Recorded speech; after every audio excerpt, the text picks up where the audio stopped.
सहसा जेव्हा आपण एखाद्या शारीरिक आजाराच्या निदानाबद्दल विचार करतो ना, तेव्हा तिथे एक प्रकारची अचूकता असते. म्हणजे अगदी एखादे इंजिनिअरिंगच्या कामासारखी. हो, अगदी. तिथे काहीच संभ्रम नसतो. बरोबर. समजा पायाच्या हाडाला मार लागला, तर आपण दवाखान्यात जातो. मग डॉक्टर एक एक्सरे काढतात, तो काळ्या पांढऱ्या फिल्मवरचा फोटो दिव्यासमोर धरतात आणि एका पांढऱ्या रेषेवर बोट ठेवून अगदी ठामपणे सांगतात की बाबा इथे फ्रॅक्चर आहे. आणि त्या स्पष्टतेमुळे ना आपल्याला पुढे काय करायचं याचा निर्णय घेणं खूप सोपं जातं. अगदी. म्हणजे प्लास्टर बांधायचंय की थेट शस्त्रक्रिया करायची याचं थेट उत्तर मिळतं. कारण कसं आहे ना, आपल्याला गोष्टी अशा स्पष्टपणे दिसणं, त्यांची काळ्या आणि पांढऱ्या रंगात वर्गीकरण करता येणं हे मानवी स्वभावाला नैसर्गिकरित्या आवडतं. हो ना. पण जेव्हा आपण मानवी स्वभाव किंवा त्याचे आतले हेतू आणि परमार्थ किंवा समाजसेवेच्या जगात प्रवेश करतो, तेव्हा मात्र अचानक ती एक्सरे मशीन काम करेनाशी होते. अगदी बरोबर. कारण मानवी हेतू मोजण्यासाठी कोणतंच स्कॅनर अजून अस्तित्वात नाहीये. एक्झॅक्टली. आपण अशा एका मानसिक आणि सामाजिक परिदृश्याकडे पाहत असतो जे अत्यंत धूसर आणि गुंतागुंतीचं आहे. आणि म्हणूनच आजच्या या सखोल चर्चेत आपण या धूसर जगाचा वेध घेणार आहोत. नक्कीच. हा खूप महत्वाचा विषय आहे. हो. आणि आज आपल्याकडे एका अत्यंत महत्वाच्या स्रोताची माहिती आहे. विद्यावाचस्पती विद्यानंद यांचं परमार्थाच्या आडून स्वार्थाची सावली हे लेखन.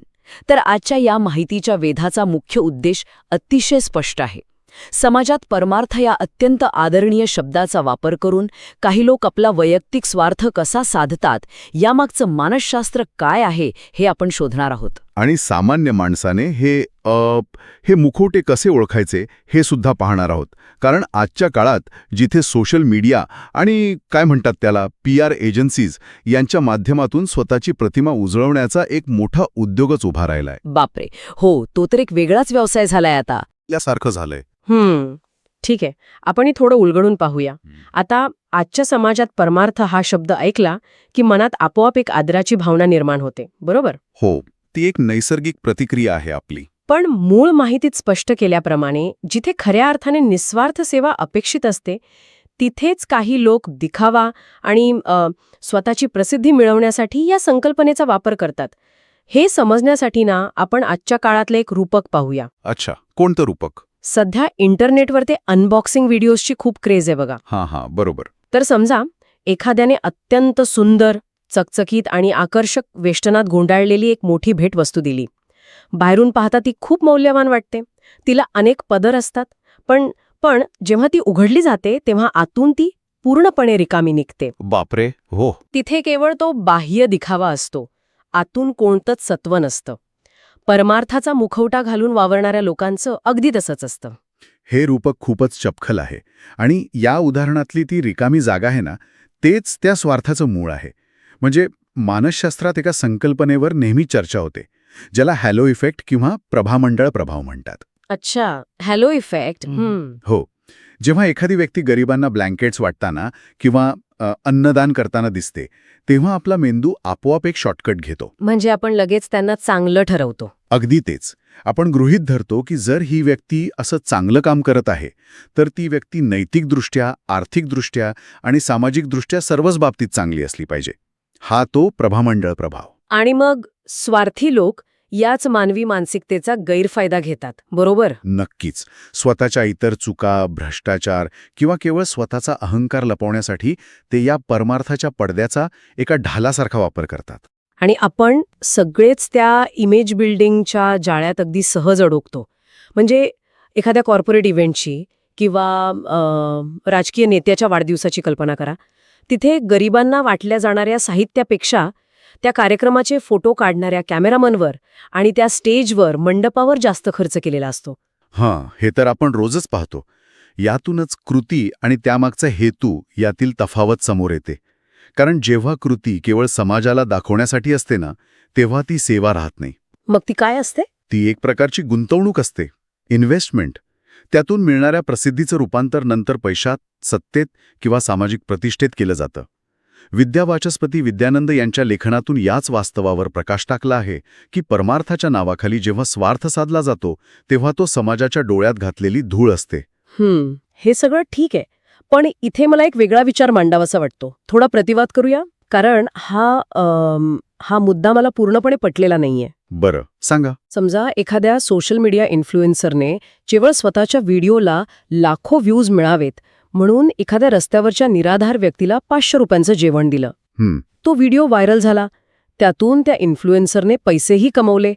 आता तुम्ही म्हणाल की हा स्वार्थ आहे, पण त्या निराधार व्यक्तीच्या दृष्टिकोनातून विचार करा ना. अच्छा. त्याचं तर पोट भरलं ना, त्याला तर जेवण मिळालं. मग तो हेतू शुद्ध आहे की अशुद्ध, याने त्या प्रत्यक्ष मिळालेल्या फायद्यावर काय परिणाम होतो? काम तर होत आहे ना, मग आपण इतका विचार का करायचा?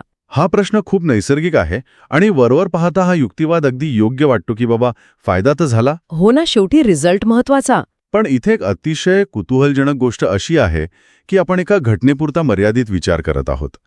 त्या एका क्षणासाठी त्या एका व्यक्तीचं पोट नक्कीच भरलं, पण जर आपण यामागील व्यापक सामाजिक परिणामांचा सखोल विचार केला ना, तर हेतू का महत्वाचा आहे हे समजतं. म्हणजे कसं? तो इन्फ्लुएन्सर कॅमेरा बंद झाल्यावर काय करतो, त्याला त्या गरिबीच्या मूळ प्रश्नाशी काहीही देणंघेणं नसतं. आणि सर्वात मोठा धोका तेव्हा निर्माण होतो जेव्हा समाजाला हे सत्य समजतं. म्हणजे जेव्हा लोकांना तो खोटेपणा लक्षात येतो. हो, जेव्हा तो धार्मिकता किंवा सेवाभावाचा मुखवटा गळून पडतो आणि लोकांना जाणवतं की आपल्या भावनांचा वापर केवळ कोणाचा तरी बँक बॅलन्स वाढवण्यासाठी झाला आहे, तेव्हा समाजात एक भयंकर भ्रमणी रास निर्माण होतो. म्हणजे लोकांना असं वाटू लागतं की आपला वापर केला गेलाय. केवळ वापरच नाही, तर हा एक प्रकारचा भावनिक विश्वासघात असतो. बघा, माणसाचा चांगुलपणावरचा विश्वास हा खूप नाजूक धाग्यांनी विणलेला असतो. जेव्हा असा एखादा खोटा पर्दाफाश होतो, तेव्हा समाजात सहानुभूतीचा थकवा येतो, ज्याला आपण एम्पॅथी फटीग म्हणतो. अच्छा, म्हणजे लोक मदतीला संशयाने पाहू लागतात. अगदी. लोक विचार करू लागतात की जर सगळंच खोटं आहे तर मी मदत कशासाठी करू? आणि याचा परिणाम असा होतो की लोक दातृत्व करणं, मदत करणं पूर्णपणे थांबवतात. बापरे, हे तर खूपच गंभीर आहे. हो, तो तात्पुरता दिलेल्या अन्नाचा घास भविष्यात हजारो लोकांना मिळणाऱ्या मदतीचे दरवाजे कायमचे बंद करून जातो. विश्वासाला तडा गेल्यावर समाजाची जी हानी होते ती त्या एका चांगल्या कामापेक्षा कित्येक पटींनी विनाशकारी असते. आता इथे एक मोठी लिंक जुळत आहे. तुम्ही जो हा मदतीचे दरवाजे बंद होण्याचा मुद्दा मांडलात ना, तो आपल्याला थेट खऱ्या समाजसेवकांवर होणाऱ्या परिणामांकडे घेऊन जातो. बरोबर. जर आपण याची तुलना अर्थशास्त्रातल्या एका नियमाशी केली, ग्रेशमचा नियम. अगदी तोच ग्रेशमचा नियम, की खोटा चलन खऱ्या चलनाला बाजारातून बाहेर काढतं. बॅड मनी ड्राईव्ज आउट गुड मनी. आपण याला खोट्या नोटांचं रूपक देऊन समजूया. हे रूपक या परिस्थितीला अगदी काय म्हणतात त्याला तंतोतंत लागू पडतं. म्हणजे बघा, बाजारात जेव्हा खोट्या नोटांचा सुळसुळाट होतो तेव्हा काय होतं? लोक घाबरतात. म्हणजे आपणच बघा ना, 500ची नोट घेताना आपण ती 4 वेळा प्रकाशात धरून तपासतो आणि अनेकांना तर ती जोखीमच नको असते म्हणून ते व्यवहारच थांबवतात. अगदी तसंच. आणि तसंच या खोट्या परमार्थामुळे होतं. जेव्हा समाजात दिखावा करणारे लोक वाढतात तेव्हा जे खरे समाजसेवक आहेत, जे आपलं आयुष्य एखाद्या दुर्गम भागात किंवा झोपडपट्टीत मुकाट्याने वेचत आहेत, त्यांच्यावर मोठा अन्याय होतो. हो ना, म्हणजे त्यांच्या निस्वार्थ कामाकडेही लोक संशयानेच पाहणार. होय, त्या खऱ्या समाजसेवकांनाही तो संशयाचा कर भरावा लागतो. या संशयाच्या वातावरणामुळे खऱ्या संस्थांची मोठी कोंडी होते. मूळ स्रोतात स्पष्टपणे नमूद केले की अशा प्रकारच्या खोट्या वर्तनामुळे जे खरे परमार्थी आहेत त्यांचं कार्य दुर्लक्षित राहतं. म्हणजे एखाद्या प्रामाणिक संस्थेचं उदाहरण घ्यायचं तर? हो, समजा एखादी प्रामाणिक संस्था अनाथाश्रम चालवत आहे. त्यांना मदतीची नितांत गरज आहे, पण समाजातील दानशूर व्यक्ती ज्यांना खरोखर मदत करायची असते ते आधीच खोट्या लोकांमुळे पोळलेले असतात. त्यांना संभ्रम असतो की आपली मदत योग्य हाती जात आहे की नाही. बरोबर. ते मागे सरकतात. परिणामी काय होतं? खऱ्या समाजसेवकांना त्यांच्या मूळ कामापेक्षा आम्ही प्रामाणिक आहोत हे सिद्ध करण्यासाठीच आपली निम्मी ऊर्जा आणि वेळ खर्ची घालवावा लागतो. बापरे, ही किती दुर्दैवी अवस्था आहे ना. ज्यांनी समाजासाठी आपलं सर्वस्व पणाला लावलंय त्यांनाच प्रत्येक पावलावर आपलं चारित्र्य आणि हेतू सिद्ध करावे लागतात. हो, त्यांना समाजाच्या संशयी नजरेचा सतत सामना करावा लागतो. एका खोट्या व्यक्तीच्या त्या PR स्टंटमुळे खऱ्या माणसांच्या संपूर्ण आयुष्याच्या तपस्येवर प्रश्नचिन्ह उभं राहतं. आणि शेवटी नुकसान कोणाचं होतं? ज्यांच्यासाठी ते काम करत आहेत त्यांचं. अगदी बरोबर. त्या वंचितांचं. त्यांना मिळणारी मदत लांबणीवर पडते किंवा कधीकधी ती पोहोचतच नाही. यातून समाजाची मानसिकता पूर्णपणे दूषित होते. चांगुलपणाची आणि विश्वासाची जागा एक प्रकारच्या कोरड्या संशयाने भरून निघते. लोक प्रत्येक गोष्टीकडे याचा काय फायदा असेल याच नजरेने पाहू लागतात. मग यातून बाहेर पडण्याचा मार्ग कोणता? आपण काय करू शकतो? मूळ स्रोत यावर एक अत्यंत महत्त्वाचा उपाय सुचवतो की प्रत्येकाने विवेकाने वागणं आवश्यक आहे. म्हणजे क्रिटिकल थिंकिंग. हो, विवेक खूप महत्वाचा आहे. गोड बोलण्यावर किंवा भपकेबाज कृतींवर लगेच विश्वास ठेवू नका असं ते सांगतात. पण हे बोलायला खूप सोपं वाटतं. प्रत्यक्षात आपण ही सजगता कशी अंगी बाणवायची? हाच तर खरा कळीचा मुद्दा आहे. कारण समोरचा माणूस अत्यंत कुशल असू शकतो. त्याचं सादरीकरण इतकं काय म्हणूया निर्दोष असू शकतं की सामान्य डोळ्यांना त्यातला खोटेपणा दिसणं अशक्य होऊन बसतं. त्यासाठी आपल्याला काही व्यावहारिक साधने, एक टूलकिट विकसित करावी लागेल. तर या सगळ्याचा नेमका अर्थ काय? आपण केवळ शब्दांच्या पलीकडे जाऊन एखाद्याच्या आचरणातला तो प्रामाणिकपणा कसा ओळखायचा? म्हणजे आपण सगळेच काही मानसशास्त्रज्ञ नाही आहोत ना. सर्वसामान्यांसाठी या विवेकाचा व्यावहारिक अर्थ काय होतो? एखादी चेकलिस्ट आहे का आपल्याकडे? नक्कीच. काही ठळक गोष्टी आहेत ज्याकडे आपण लक्ष देऊ शकतो. सर्वात पहिली गोष्ट म्हणजे ती व्यक्ती कशाबद्दल बोलत आहे याकडे लक्ष द्या.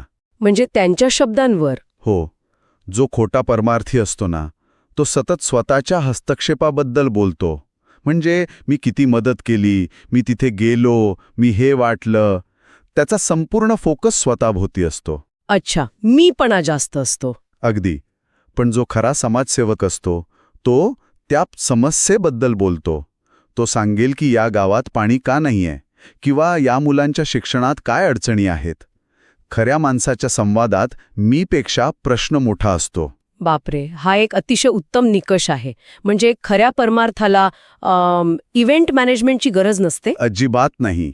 आणि दुसरा निकष आहे सातत्य आणि संघर्ष, फ्रिक्शन. खोट्या सेवेमध्ये नेहमी एक प्रकारचा चकाकता आणि सुलभपणा असतो. ते एखाद्या वीकेंड प्रोजेक्टसारखं असतं. म्हणजे सुट्टीच्या दिवशी गेले. बरोबर. तिथे कॅमेरे असतात, गर्दी असते आणि काम संपलं की सगळे गायब होतात. पण खरं समाजकार्य हे अत्यंत कंटाळवाणं, संथ आणि अनेकदा नैराश्य आणणारं असतं. जो व्यक्ती प्रसिद्धीच्या झोतात नसतानाही अनेक वर्षे एकाच प्रश्नावर चिकाटीने काम करत राहतो, तो खरा परमार्थी.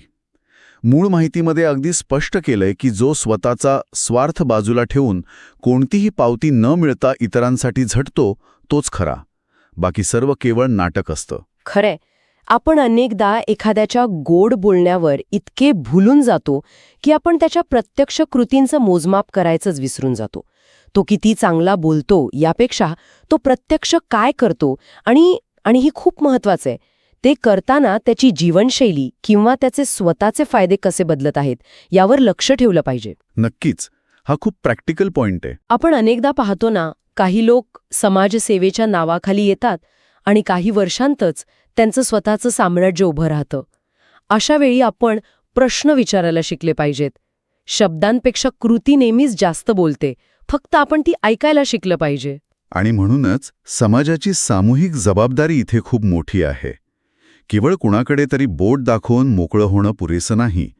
आपण कोणाला डोक्यावर बसवतो, कोणाचं उदात्तीकरण करतो, हे आपणच ठरवायचं असतं. हो ना, आपणच त्यांना मोठं करतो.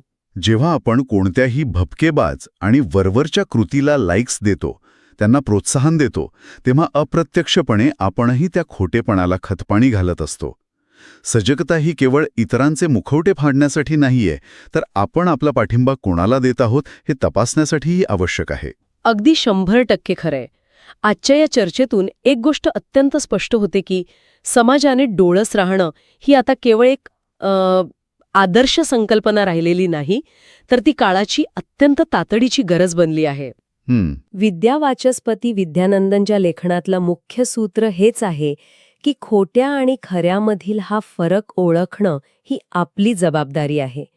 मुखवटे फाडणं जितकं महत्वाचं आहे ना, तितकंच जे लोक खरोखरच अंधारात राहून काम करत आहेत त्या खऱ्या चेहऱ्यांना सन्मान देणंही महत्वाचं आहे. हो, आणि जेव्हा समाज अशी खरी सेवा ओळखू लागतो आणि त्या खऱ्या कार्यकर्त्यांच्या पाठीशी खंबीरपणे उभा राहतो, तेव्हाच तो समाज खऱ्या अर्थाने सुदृढ बनतो. खोटेपणाला नाकारणं आणि सत्याचा स्वीकार करणं हाच प्रगतीचा पाया आहे. अगदी बरोबर. असं केल्याने आपण ज्यांना खरोखरच समाजासाठी काहीतरी करण्याची इच्छा आहे, त्यांच्यासाठी एक सुरक्षित आणि प्रेरक वातावरण निर्माण करतो. तर आजच्या या सखोल चर्चेच्या शेवटी आपण एका अशा वळणावर आलो आहोत जिथे एक अत्यंत महत्वाचा आणि विचार करायला लावणारा प्रश्न समोर उभा राहतो. हा प्रश्न मूळ माहितीत थेट आलेला नाहीये, पण या सर्व चर्चेतून तो अपरिहार्यपणे उभा राहतोच. कोणता प्रश्न? आपण आतापर्यंत विवेकाबद्दल, चिकित्सक विचारसरणीबद्दल आणि खोटेपणा ओळखण्याबद्दल खूप बोललो.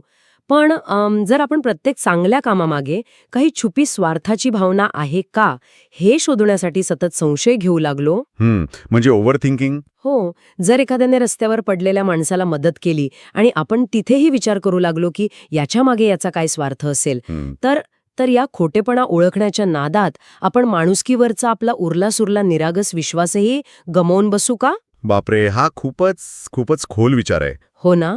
एका बाजूला आपल्याला आंधळेपणाने कोणावरही विश्वास ठेवायचा नाहीये, जेणेकरून आपली फसवणूक होणार नाही.